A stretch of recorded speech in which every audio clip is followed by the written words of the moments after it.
मैं मान लूंगा कि हमारे आकलन में गलती थी, हमारी गलती थी। और हमारे आकलन की बात छोड़िए, अगर बिहार से बेरोजगारी दूर हो जाए, पलायन बंद हो जाए, 1.5 करोड़ परिवार, टोटल 2.5 करोड़ परिवार में अगर 1.5 करोड़ परिवार की गरीबी दूर हो जाए तो प्रशांत किशोर को विधायक बनने की, राजनीति करने की कोई जरूरत नहीं है। हम दूसरा काम कर सकते हैं। बिल्कुल 25 सीट से ज्यादा नीतीश कुमार को ना आना चाहिए था, ना आता। एक ही फैक्टर है, ये पैसा बांटकर जो वोट आपने खरीदा है, खरीदने का आप पर इल्जाम है। प्रशांत किशोर से संपर्क कीजिए, आप जन सुराज से संपर्क कीजिए। अब सलाह का समय खत्म हुआ, अब संघर्ष का समय शुरू होगा।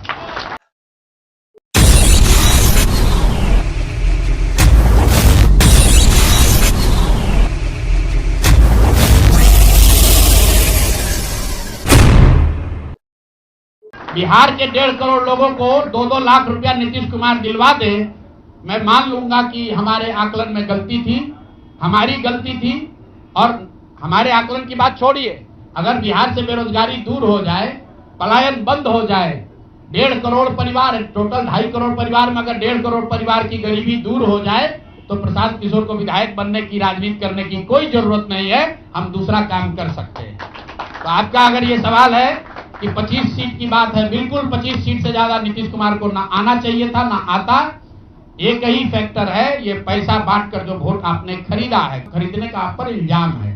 20 साल से आप मुख्यमंत्री हैं, तो आप इस इल्जाम को धो दीजिए। अगले 6 महीने में 1.5 करोड़ लोगों को, 1.5 करोड़ परिवार को स्वरोजगार की व्यवस्था कर दीजिए। और अगर नहीं कीजिएगा तो हम लोग यहीं पर हैं। मैं आपके सामने एक नंबर जारी कर रहा हूं, मेरा अपना व्यक्तिगत ऑफिस का 91-216, 91-216। जितने लोग हैं, जिनको भी 10,000 रुपया का बयाना नीतीश कुमार सरकार ने, अधिकारियों ने, जीविका की दीदियों के माध्यम से दिया है, इस आश्वासन के साथ कि अगर आप नीतीश कुमार को, एनडीए को वोट देंगे तो आपको 2 लाख रुपया 6 महीना में मिलेगा। तो मेरे भाई, अब समय चालू हो गया, आप आ गए हैं सत्ता में और हम लोग आराम से बैठे हुए हैं बिहार में। हर वो महिला, हर वो परिवार जिसको 2 लाख रुपया नहीं मिलता है, आप प्रशांत किशोर से संपर्क कीजिए, आप जन सुराज से संपर्क कीजिए। अब सलाह का समय खत्म हुआ, अब संघर्ष का समय शुरू होगा। हमने 3.5 साल लोगों को सलाह दिया है, हमने 3.5 साल लोगों को जाकर घर घर हाथ जोड़ा है, कभी वोट नहीं मांगा। लोगों को यही कहा कि अपने बच्चों के लिए वोट दो, अच्छे लोगों को जिताओ। लोगों ने अपने हिसाब से अच्छे लोगों को जिताया है। जिन मुद्दों पर जिताया है उसका मैं स्वागत करता हूं कि स्वरोजगार ही सबसे ज्यादा जरूरी है। उसका वादा एनडीए की सरकार ने किया है, नीतीश कुमार ने किया है और 10-10 हजार रुपया बानगी के तौर पर, एडवांस के तौर पर उन महिलाओं को दिया है। तो अब अगले 6 महीना में उन सभी महिलाओं को, उन सभी परिवारों को नीतीश कुमार की सरकार स्वरोजगार का अवसर दे, उनको 2 लाख रुपए की मदद दे, ताकि वो 1.5 करोड़ परिवार के लोग बेरोजगारी से बाहर निकल सके, गरीबी खत्म कर सके और उनके बच्चे गुजरात में, तमिलनाडु में जाकर मजदूरी न करें। और अगर ये नहीं होगा तो हम लोग तो विधानसभा में हैं नहीं। जनता ने जो आदेश दिया है कि गांव-गांव घूमिए और लोगों की मदद कीजिए, तो जिनको भैया ये 2 लाख न मिले वो प्रशांत किशोर के पास चले आइए, जन सुराज के साथियों के पास आइए।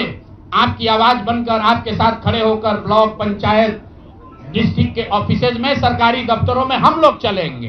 जरूरत पड़ेगा नीतीश कुमार के पास चलेंगे, क्योंकि उन्होंने कहा है कि 10,000 रुपया बयाना ले लीजिए, जब मैं जीत कर आऊंगा आपको 2-2 लाख रुपए दूंगा, ताकि सब लोग अपने पैर पर खड़े हो जाएंगे। आपने सुना होगा सहारा में लोगों को कहा गया पैसा डबल हो जाएगा। सहारा के जिन लोगों ने एजेंट बनकर, समाज के कई लोगों ने सहारा में पैसा जमा कराया, सहारा वाले भाग गए तो लोग एजेंट को खोज रहे हैं। तो जो सरकारी अफसर, नेतागिरी जिन लोगों ने किया है, सरकार की ओर से आश्वासन दिया है कि हम लोग आपको रोजगार देंगे, 2 लाख रुपया देंगे, जिन जीविका की दीदियों ने एक महिला को जाकर समझाया है, बूथ पर बैठकर वोट दिलवाया है, सिंबल सिखाया है, क्रमांक संख्या बताया है, वो जीविका की दीदियों की जिम्मेवारी है कि जिनको आपने ये काम कराया है, जिनके बच्चों का भविष्य आपने 10,000 रुपया में आपने सौदा कराया है, उनको पैसा मिले। और अगर वो 2 लाख रुपया नहीं मिलेगा तो 6 महीने का समय है। 6 महीने के बाद हर वो व्यक्ति जिसको पैसा नहीं मिले, उसके लिए जन सुराज का, प्रशांत किशोर का दरवाजा खुला हुआ है। आप आइए, हम लोग आपकी आवाज बनेंगे, आपके साथ खड़े होंगे। हम लोग विधायक सांसद नहीं है, लेकिन समाज में हमारी ताकत जो आवाज है आपके आशीर्वाद से, वो आवाज आपके साथ जोड़ेंगे और हर हालत में आपको ये 2 लाख रुपया मिले, इसकी लड़ाई को जारी रखेंगे।